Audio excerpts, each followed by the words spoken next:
Hello, and a warm welcome to this milestone moment for Chandramari International School, Coimbatore, India. The CMIS YouTube channel, Collaborative Minds, Infinite Solutions, is a dynamic platform designed to ignite curiosity, foster innovation, and empower minds to embrace the challenges of 2040, covering diverse educational verticals from STEM, arts, humanities to leadership, well being, and emerging technologies. This channel will connect students, educators, parents to global thought leaders through expert interviews, meaningful discussions, and engaging visuals. In a world where change is happening at an unprecedented pace, we recognize the urgent need to prepare for 2040, a future where roles are shifting, skills are evolving, and education must transcend traditional boundaries. This is our clarion call. The time is now to make learning spaces more meaningful, to upskill teachers, to catch our students young, and to equip them to navigate the complexities of an AI driven, hyper connected, and space exploring future. At CMIS, we are pioneering this vision with our integrated learning spaces, our extended arm, the Lab of Future, the integrated aquaponics system, our cultural and fine arts studios, and much more, providing a holistic platform where innovation, creativity, and sustainability come together to empower young minds.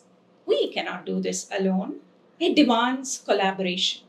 Educators, parents, academicians, and thought leaders coming together to shape a future ready generation.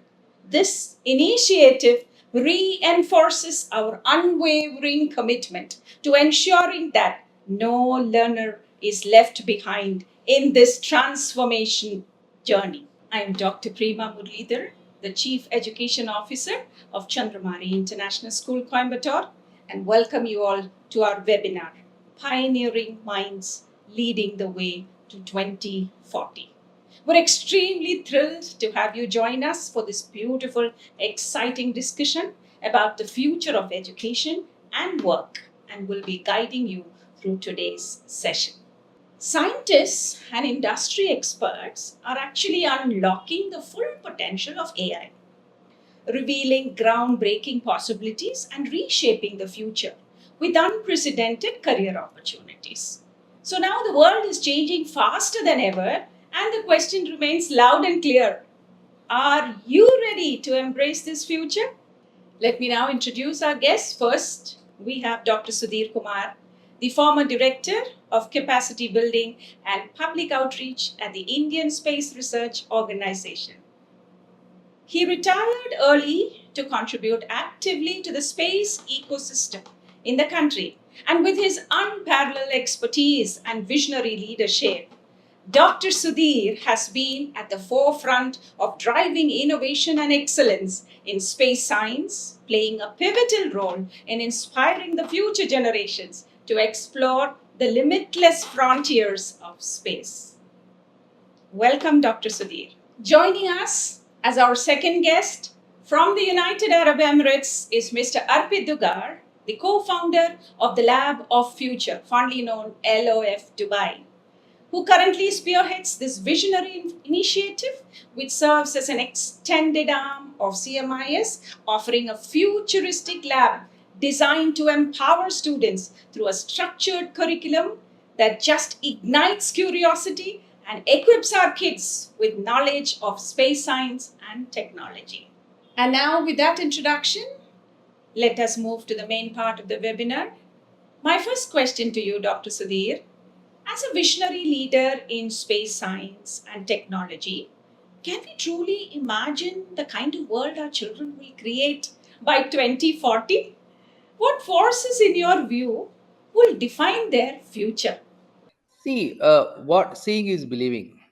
Maybe 4 or 5 years back, when you just see how the space sector would be, not only space sector, the entire economy would be, was the entire industrial revolution, was the technology was the disruption. This so I think the whatever the COVID has created the havoc. It's not havoc, I should say. Yes, of course, it is a havoc as far as the public is concerned, but it has taught us to live in the crisis situation. See, the COVID has taught us lot many lessons. One is, without travel, how actually we can do our business. Crisis situation, how the new technologies earlier 3 years before, the we only used to call, never had an opportunity like this, sitting you in Dubai, sitting me in India, getting connected. Only VoIP calls used to be there. I used to call my brother when he was in Qatar. It has become all the day, even next to door, when people are there, they're using these called disruptive technologies. The 5G, then necessity is mother of invention. So such kind of necessities, when it has become very optimum for the public, then people started inventing the technologies afford to make it, to make them affordable. Then of course 5G technologies have come, and it is that communication race is going up. And more important thing is Elon Musk eruption. The way he was handling, the things, the frugal technologies, the disruptive technologies, which world never expected. Starlinks, what is that constellation? Thousands of satellites giving a low latency internet, which anybody can afford to do. So such kind of disruptive technologies we have seen just 3 years. If you ramp up the same thing and extrapolate for next let us say 15 years, 3 years itself, we started thinking new materials, new a building kind of thing is going up in the sky, and 7,000 satellites, 8,000 satellites in LEO orbit. Never we imagined. We only know geo or geospatial satellites. We never know how actually the technologies, IoT technologies, are implemented. Sitting here, I can operate. If I have a house in Dubai, I can operate my bathroom lighting sitting here. Okay, so such kind of disruption technologies, when they come, the children, because more than the adults, children start playing out of it. Apps challenges, and it is getting opened up. NASA app challenges was there last year. It was the maximum hit in India, across the globe. So opportunities are getting more and more. The student community is getting to know such kind of opportunities through this virtual means. Earlier, one has to go physically, because this virtual means is there. The promotion, the propagation, the dissemination of such kind of availability of technology is becoming It's more. just Then people increased. started, yeah, people started in probing into more. So definitely there is no doubt on that one. How to 2040 would be, probably 5 years back my expectation could be the people will go to Mars in 50s or 60s. I think we have to accelerate that one, put it back, and At say least 10, that 20 years. yes. And True, sir. disruption is happening not only across in the advanced countries, in the developing countries or underdeveloped countries. Very well said, sir. Yes. And Correct, sir. Very well 2040, said. I don't see even 2040, 2035. We should keep the target. If we can reduce 5 years before as a milestone, frugal things Right. are going to happen, advanced things are going to happen. Yes. Thank you, Dr. Sudhir, for those truly profound and thought provoking insights, words that resonate deeply with all of us. I'm sure whether we are educators, parents, or passionate lifelong learners who are striving to become or to prepare for a better tomorrow, you have certainly given us the appropriate answer. Thank you. Thank you, Dr. Sudhir. Now, allow me to move on to the next question, one that I believe will add even more value to this enlightening discussion. Please allow me to read it. Dr. Sudhir, in a world increasingly shaped by AI, automation, and space exploration, do traditional measures of academic success, say like marks and grades, still hold relevance? And How can skills like creativity, adaptability, and a growth mindset prepare our children to thrive in the ever expanding frontiers of space and technology? See, the creativity has been always a part of our life. But only thing is, what portion of creativity now we have to adopt for the regular life? Only the concern. Because obviously, when a saturation happens, you see the medical system. Earlier, 20 years back or so, only MBBS doctor used to be there who will solve all the problems. After that, MS, MD, those people have come. Oh, then we said he is specialist. Then after that, doctorate people have come. After that, postdoctorate. After that, multidisciplinary. If you just only take dentists, why I am taking this analogy? The when the saturation, just to narrate the analogy to a general situation, earlier dentists used to take care of all the teeth. Now after that, molar, premolar, all those things have come. In that molar, upper dent, lower dent, inside dent. In that again, prosthesis, ceramics, and see, the question here is, any system when it gets saturated, when you want to go to next level up, the focus is required, the creativity is required. That creativity element only plays or brings the change between two. Because earlier 60% candidate, 95% candidate is to be there. Now the question is 94%, 95%, and tomorrow 95% candidates should be 90%. How to distinguish two people? So the creativity plays a more role, more dimensions are getting added to the deliverables, out of which the creativity, the uniqueness, the presentation skills, the communication skills, big data analysis, you have to substantiate with the data. Human eye and human mind cannot derive so much big data within no time. That is why artificial intelligence has come into picture. For me to present my thought process, if I show in one small diagram, that communicates better than any through any other media. See, such kind of things have AI has enabled. So AI is going to dominate the entire thing. Even as a small search engine, I am telling you, if you go to let us say medical synthesis or some kind of let us say research topics, see the reachability, the inquiry, the time that it takes for inquiring and getting the results, the general search engines will not give you that information. It requires higher order search engines which are connected to the AI technology. Okay, so AI is going to be the, but only I wish that AI should be used for constructive purpose. Thank you, Dr. Sudhir. I think that was a fantastic answer from your end, and we've truly learned a lot from what you have said. Well, now my next question to Mr. Arpit. Yeah. Arpit, taking special and specific reference to the LoF Dubai, where technology and innovation take the center stage, how do you see this relationship between children and AI evolving, let's say, on a broader spectrum? Will students compete with machines? Or is this future all about just collaboration? How can we prepare them to leverage AI while actually unlocking their unique potential and human potential, to be more specific? That's an excellent question, Dr. Prema. The rise of AI is definitely reshaping the way we think of future of work, learning, and innovation.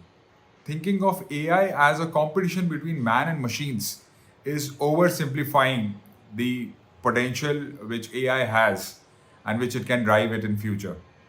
AI, in spite of its capabilities of data processing, automation, data analysis, lacks human qualities like creativity, human qualities like collaboration, like teamwork, like innovation, like improvisation. In today's challenging and demanding world, the need for emotional resilience is even more than traditional academic excellence. In your opinion, ma'am, how should we equip the youth of today with emotional strength, which not just helps them in thriving today, but also makes them ready to face the challenges of tomorrow? Well, that's a truly profound and timely question, Arpit, especially as we navigate an era of rapid change and uncertainty. While academic excellence has long been celebrated, emotional resilience, I mean the ability to adapt, to bounce back, and preserve and also persevere through challenges, is actually emerging as a very defining trait for the success in the 21st century. Actually, in today's world, where children face rising academic pressures, technological disruptions, and societal change challenges, emotional resilience provides the foundation for mental strength, adaptability, and this long term well being. It empowers young people to view setbacks as opportunities for growth, manage stress effectively, and develop this confidence to thrive. Thrive not just academically, but in all facets of life. Going forward, if I'm to ask a question, why emotional resilience is indispensable in the current landscape? Actually, we can place them in certain bullet points. I mean, if I were to say, let's say for the first thing, the future of work, let's look at this aspect. Tomorrow's careers will demand adaptability, collaboration, and problem solving under pressure. Skills rooted in emotional resilience, not just technical expertise. Moving on to the next point, mental well being. In a fast paced world, building resilience, I think, helps young people cope with anxiety, stress, and failures, safeguarding their mental health. Going on to the next point, lifelong growth. Resilient individuals see challenges as stepping stones, cultivating a growth mindset that fosters confidence, agency, and self awareness. So, then coming back to another question, how do we nurture emotional resilience in young people? I think that's what you wanted me to answer, Arpit. Right. Can we put this again into small points so that we understand each other better? Let me take normalizing failure first. What do? We teach them that failure isn't an end, but a chance to learn, grow, and improve. Next, we should equip coping strategies. How do we do this? We help them develop tools so that they manage stress, anxiety, and difficult emotions with mindfulness and reflection. And then what do? We have to create supportive spaces, which means we build environments where they feel safe to express themselves, seek help whenever required, and form strong, trusting relationships. And finally, we need to foster self awareness, which is encouraging reflection so that they understand their emotions, strengths, and areas for improvement. Thank you, ma'am. Having said all of these, I think there's one very important point that we still would love. I mean, I think it's important to say, and that is celebrating effort over outcomes. And what does this mean? Shift the focus from perfection to progress, which means you celebrate resilience, perseverance, and their determination. And to sum it all, by prioritizing emotional resilience alongside the academic success, we are not just preparing students for exams or jobs. We are shaping confident, adaptable individuals capable of thriving in life's most demanding moments. In essence, emotional strength is not just about survival, it's about helping our young people embrace challenges, evolve, and lead fulfilling, meaningful lives in a world that never stops changing. Sudhir sir, we often talk about preparing the children for future. A crucial question arises. As parents and as adults, are we ready to embrace the changes that are needed to guide them effectively? How do we model our mindsets and behaviors to bring this in effect, the changes that we need to see in the next generation? Yeah. See, definitely there would be, usually in the normal notations, there would be a generation gap. When, let us say, I studied maybe 30, 35 years back, whatever the principles I studied, whatever the notations I studied, maybe in one frame, I didn't have much. Let us say my son, when he came back, his approaches, his awareness about the new technologies, because through conferences, through such kind of discussions, they're well aware. They're well aware. But as a parent, if you wanted to what you call guide him, or to let us say give him more knowledge, first you should get updated.